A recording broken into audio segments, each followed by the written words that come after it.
তেতিয়াহ'লে অকণমান আৰম্ভ কৰিছোঁ দেই। শ্ৰদ্ধেয় ৰাইজ, আমি এই যাত্ৰাটোৰ নাম দিছোঁ জাতীয় জাগৰণ যাত্ৰা।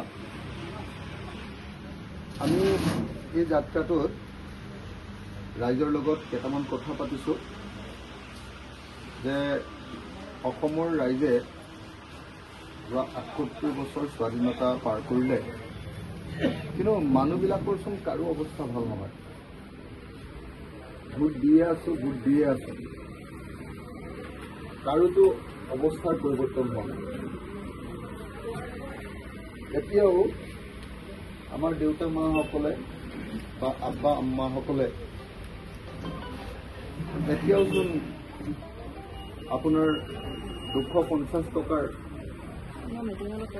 বৃদ্ধ পেঞ্চনৰ কাৰণে ভাবি থাকিবলগীয়া হৈছে। 250 টকাৰ বৃদ্ধ পেঞ্চন আনিবলৈ গ'লে শেষ হৈ যায়, হয়নে? ৰিক্সাখনতে গুচি নাযায় জানো? তাৰ পাছতো আমাক 250 টকাৰ বৃদ্ধ পেঞ্চন দৰকাৰ, কাৰণ আমাৰ হাতত সেইটো পইচাও নাই। অসমীয়া মানুহে 1250 টকাৰ, মহিলাসকলে এতিয়া 1250 টকাৰ অৰুণোদয় আঁচনিৰ কাৰণে হাহাকাৰ কৰিবলগীয়া হৈছে। এইবাৰ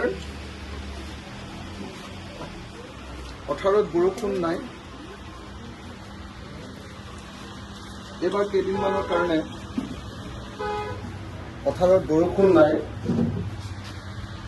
মানুহে উপায় নাপায়, ৰাস্তা একো নাই, পথাৰত বৰষুণ নাই, চৰকাৰে এক টোপাল পানী পথাৰত দিব নোৱাৰে,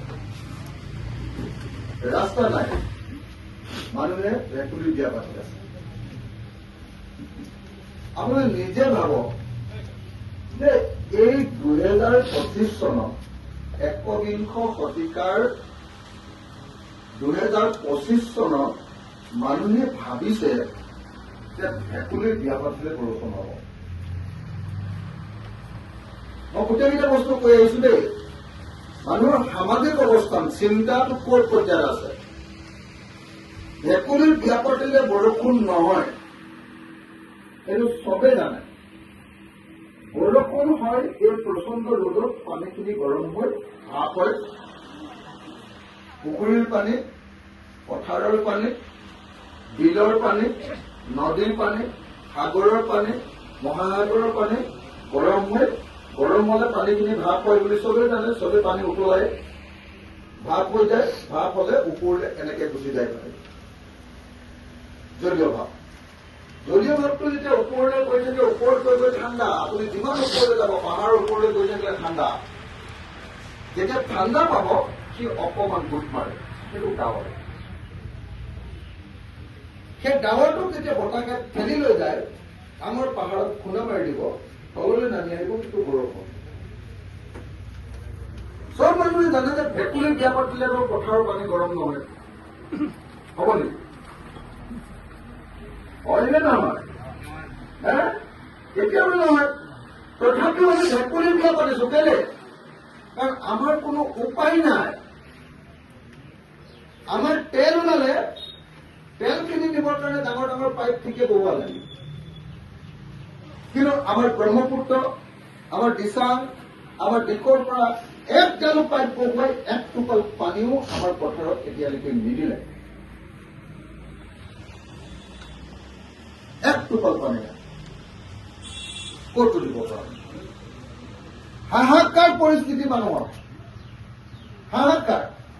সেইকাৰণে মানুহে উপায় নাপায় কি কৰে, যেতিয়া মানুহে নিজৰ কামটো কৰিব নোৱাৰে, তেতিয়াই অন্ধবিশ্বাসত লিপ্ত হয়।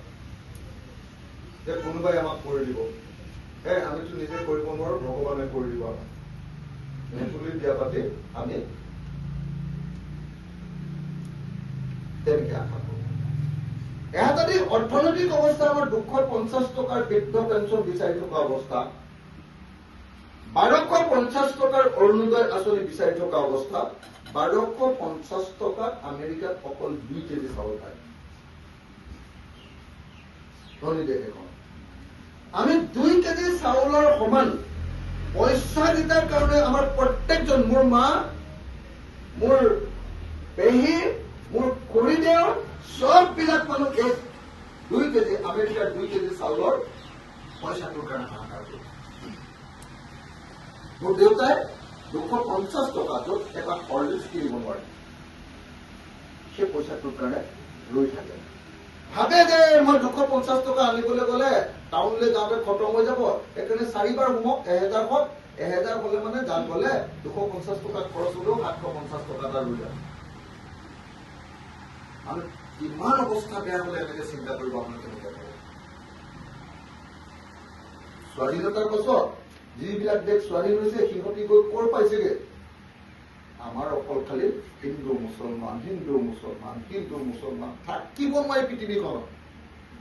বিশেষকৈ বিজেপি অহাৰ পাছত আৰু থাকিবই নোৱাৰি আৰু, বেলেগ একো নাই আৰু, অকল এটাই সিহঁতৰ দৰৱ, চব বেমাৰৰ দৰৱ এটাই, মুছলমানৰ মূৰৰ ওপৰত মাৰ এটা মাৰি দিয়া আৰু বাকী সকলো সমস্যাবিলাক সিহঁতৰ মানুহবিলাকক আঁতৰাই দিয়া। সকলো এইটোৱে চলি আছে। সেইকাৰণে আমি নতুন এটা জাগৰণ যাত্ৰা লৈছো। তাত 2টা কথা কৈছো। এটা হ'ল এই যে হিন্দু মুছলমানৰ ৰাজনীতিটো কৰি থাকে, এইটো নাইকিয়া কৰিবৰ কাৰণে হিন্দু মুছলমান 2টা কথা কৈ থাকে যে বিদেশী আহিছে। আমি কৈছো যে বিদেশী আমাৰ চৰকাৰ এইবাৰ যদি আহে, তেতিয়া 1971 চনৰ 25 মাৰ্চৰ পিছত অহা বিদেশী চবকে এটা এটাকে বিচাৰি খেলিম। কেনেকে খেলিম? চবকে NRC কৰাই দিম, NRC কৰি যিবিলাক 71 চনৰ আগত আহিছে চবকে আইডেন্টিটি কাৰ্ড দি দিম। আৰু যিবিলাক পিছত আহিছে তেওঁলোকৰ হাতত আইডেন্টিটি কাৰ্ড নাথাকিব, তাৰ হাতত আইডেন্টিটি কাৰ্ড নাথাকিব, দিয়ে দি দিম। আৰু তাক আমি বাহিৰ কৰিম। নহলে এইটোক লৈ সদায় কিমান সিহঁতক খেলা খেলি থাকিব লাগিব। দ্বিতীয়তে কৈছে যে নাই, এই মিয়া মানুহবিলাক আহি অসমৰ মানে আমাৰ খিলঞ্জীয়া মানুহৰ অধিকাৰ হৰণ হৈছে। সেইকাৰণে আমি কৈছো যে খিলঞ্জীয়া মানুহৰ যদি অধিকাৰ সঁচাকে ৰক্ষা হব লাগে, তেতিয়াহ'লে এটা কাম কৰা যাওক। অসমৰ 6 জনগোষ্ঠী যিটো আছে, 6 জনগোষ্ঠীক জনজাতিকৰণ কৰি দিয়ক। জনজাতিৰ সংখ্যা বেছি হৈ যাব। জনজাতিৰ কাৰণে আসন সংৰক্ষণ থাকে, তেতিয়া আৰু বেলেগৰ পৰা কোনো মানুহ আহি আমাৰ ইয়াত MLA খেলি জিকিব নোৱাৰে। আসন কেইখনমান সংৰক্ষণ কৰি দিয়ক। আমাক যিমান কেইখন আসন হলে চৰকাৰখন খিলঞ্জীয়া মানুহৰ হাততে থাকিব পাৰে, সেই আসনখিনি সংৰক্ষণ কৰি দিয়ক, তাতে বেলেগ কোনেও জিকিব নোৱাৰে। এইটো কৰি দিয়ক। আৰু তাৰ পাছত ওৱান্স ফৰ অল চিৰকালৰ কাৰণে এইটো নাইকিয়া কৰক। আৰু অসমৰ চব খিলঞ্জীয়া মানুহক মাতি দিয়ক। আমি কৈছো যে আমাৰ চৰকাৰখন যদি হয়, একদম খাৰাং খাজকে আমি কৈছো যে আমাৰ চৰকাৰখন যদি হয়, আমি 4টা-5টা কাম অসমত কৰিম। এইবাৰ আমাৰ চৰকাৰ অকলে আমি নোৱাৰো, কিন্তু এইবাৰ বিৰোধী দলবিলাকে লগ লাগি যিখন চৰকাৰ হ'ব, এই চৰকাৰখনত আমিও অংশীদাৰ হ'ম। আৰু এতিয়া এটা MLA আছো, এইবাৰ অন্ততঃ 15-20টা MLA অসমত জিকাম।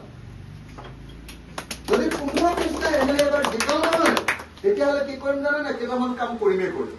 1 নম্বৰ, 5 বছৰৰ ভিতৰত সকলোৰে পথাৰ পাম। তাতে চবে বছৰত 3বাৰ এডৰা পথাৰতে, 4বাৰ এডৰা পথাৰতে খেতি কৰিব পাৰে। পৃথিৱীৰ কোন দেশত মানুহে আজিকালি এবাৰ খেতি কৰি পেলাই থৈ দিয়ে? ক'ত আছে কওকচোন? কেনেকে ধনী হ'ব মানুহে একবাৰ খেতি কৰিলে তাৰপিছত পথাৰতে পেলাই থৈ দিলে? কোনোবা ধনী হ'ব নেকি? তাকো কেতিয়াবা একবাৰ নহয়, বানপানী হলে সেইবাৰো নহয়, আকৌ এবাৰ খৰাং মাৰিলে এবাৰো নহল। তেতিয়াহ'লে কি কৰি খাব? বেলেগতো একো ইনকামেই নাই। বাকী ল'ৰাকেইটা খেতি নহলে মানে কি কৰে? হয় মিস্ত্ৰীৰ যোগালী, নহলে বা বেংগলোৰ বা চেন্নাইলৈ গৈ চিকিউৰিটি গাৰ্ড। আপোনালোকে নিজে ভাবক যে যি জাতিৰ আটাইতকৈ উঠি অহা প্ৰজন্মটো মিস্ত্ৰীৰ যোগালী হ'ব লাগে বা চিকিউৰিটি গাৰ্ড হ'ব লাগে, সেই জাতিৰ কিবা ভৱিষ্যত আছে নেকি? সেইকাৰণে আমি কৈছো এইবাৰ চৰকাৰ কৰিলে সকলো পথাৰত পানী দিম। নাম্বাৰ 1। নাম্বাৰ 2, সকলো পথাৰত খেতি কৰিব পৰাকৈ এখন গাঁৱত 5খন ট্ৰেক্টৰ ফ্ৰীকে দিম চৰকাৰৰ পৰা। নাম্বাৰ 3, বীজবিলাক ফ্ৰীকে দিম। নাম্বাৰ 4, অসমীয়া মানুহৰ খেতিয়কৰ কাৰণে সম্পূৰ্ণৰূপে 100% যিমান খেতি কৰা মানুহ থাকিব তেওঁলোকৰ মাটিৰ খাজনা ফ্ৰী হ'ব।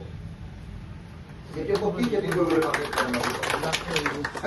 গতিকে মই আশা কৰিছো যে আপোনালোকে এই 4টা কাম আমি অকল খেতিৰ কাৰণে কৰিম। খেতিৰ কাৰণে যদি এই 4টা কাম কৰিলেও অসমীয়া মানুহ নিজে নিজে বহুতখিনি ধনী কৰিব।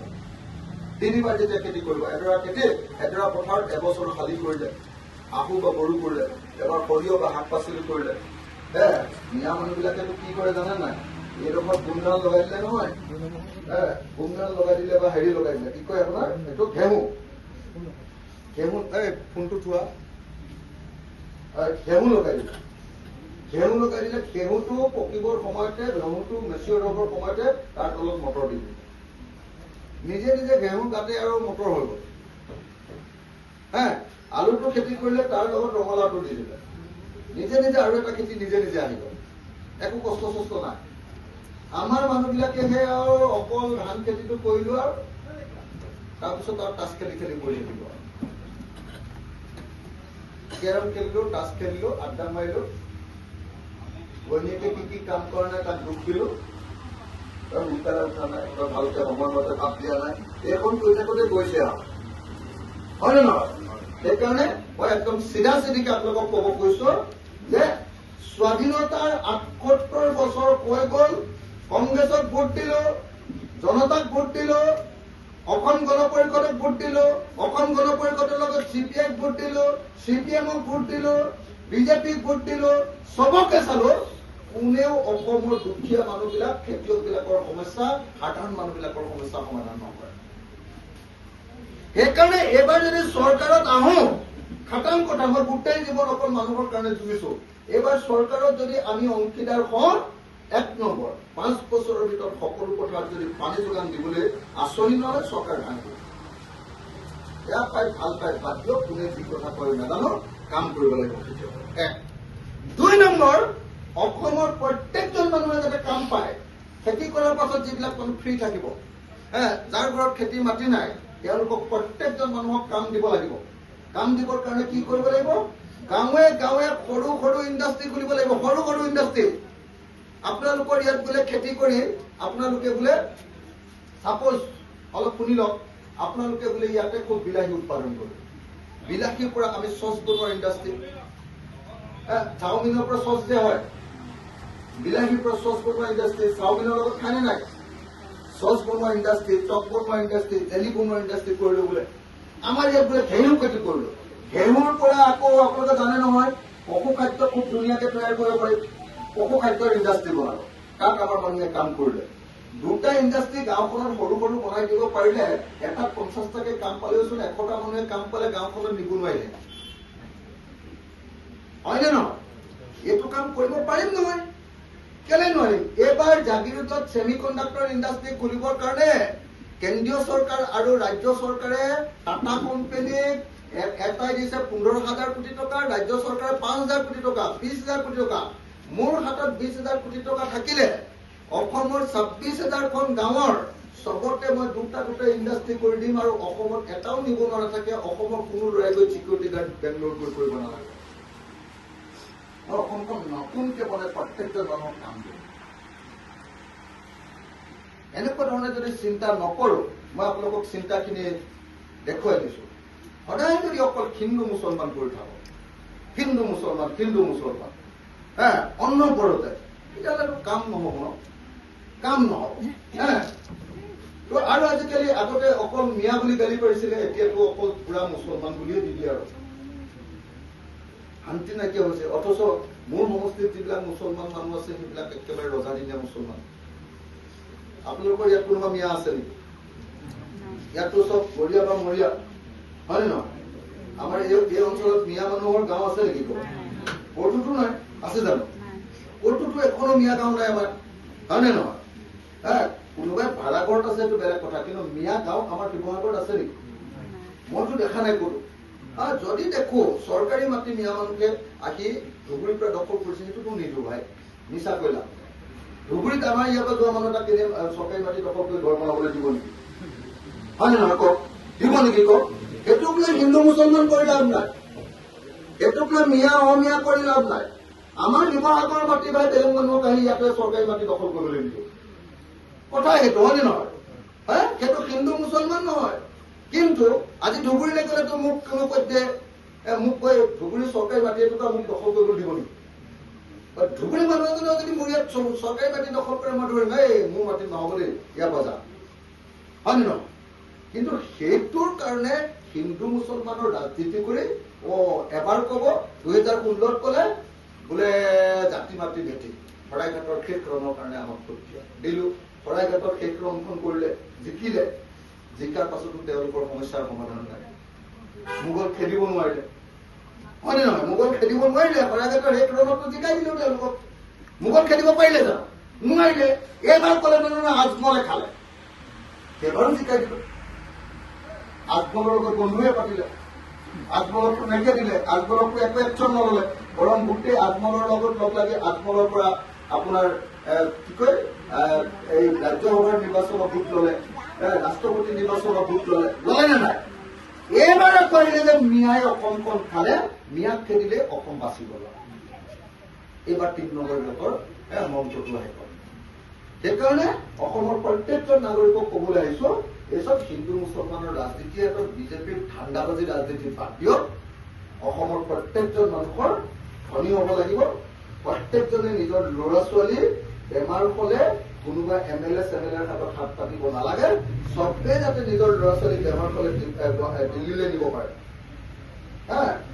আৰু নিজৰ ল'ৰা ছোৱালীক যাতে দিল্লী ইউনিভাৰ্চিটি, অক্সফৰ্ড, আমেৰিকাত পঢ়াব পাৰে, লগতে যাতে কটন কলেজত হলেও পঢ়াব পাৰে, তাৰ কাৰণে নিজৰ পইচা দিব লাগে। আনৰ ওপৰত 250 টকা লৈ জীয়াই থাকিব নোৱাৰো। সেইকাৰণে এইবাৰ অভিযান চলাইছো।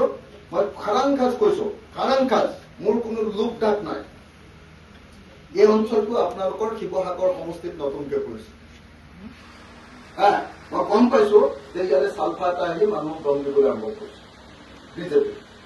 মানুহ মৰা চালফা এটা অসমৰ ৰাজনীতিৰ আটাইতকৈ বেছি মানুহ মৰা চালফা এটা আহি মই ইয়ালৈ আহিম, যদি মোৰ মিটিঙত উপস্থিত থাকে তেতিয়াহ'লে অৰুণোদয় কাটি দিম বুলি কৈছে। তো অৰুণোদয়টো তাৰ বাপেকে দিয়া তাৰ বাপেকে দিয়া, যে তাৰ বাপেকৰ টকাৰে অৰুণোদয় দিয়াটো সি অৰুণোদয় কাটিব।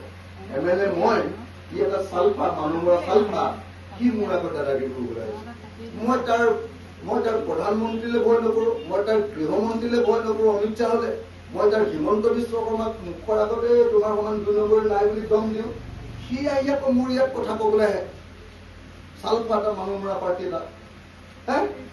তো গতিকে মই আপোনালোকক ক্লিয়াৰলি কৈছো, একদম একেবাৰে চব মানুহ একলগ হওক, চব মানুহ ঐক্যবদ্ধ হওক। আমি এইবাৰ বিজেপিক পৰাভূত কৰিব লাগিব, বিজেপিক হৰুৱাব লাগিব, লাগিব আৰু লাগিব। আৰু লগাৰ পাছত অকল খালি জিকালেই নহব, কংগ্ৰেছক জিকালো, AJPক জিকালো, ৰাইজৰ দলক জিকালেই নহব, ইহঁতে কাম কৰা নাই সেইটো চাব লাগে। তহঁতক বিজেপিৰ পৰা বচাম বুলি ভোটটো ললে আৰু তাৰপিছত কাম বন্ধ নাই, কিটো হব তেতিয়া? সেইকাৰণে মই আপোনালোকক সকলোকে অনুৰোধ কৰিবলৈ আহিছো যে মই যদি একদিন চৰকাৰত চান্স পাওঁ, পথাৰত পানী যোগান, চবৰ খেতি নকৰিলে আকৌ খাজনা বঢ়াই দিম, খেতি কৰিলে আকৌ খাজনা ফ্ৰী দেই, একদম খোলাখুলি কথা। 2 নম্বৰ কথা যে প্ৰত্যেকখন গাঁৱলীয়া সৰু ইণ্ডাষ্ট্ৰী খুলি চবকে চাকৰি দিব, কোনো মানুহ নিবনুৱা হৈ থাকিব নোৱাৰে। তো এইকেইটা কথা পাতিবলৈ আপোনালোকৰ ওচৰলৈ আহিলো। মোক ইয়াত কেইটামান ৰাজহুৱা সমস্যা দিছে,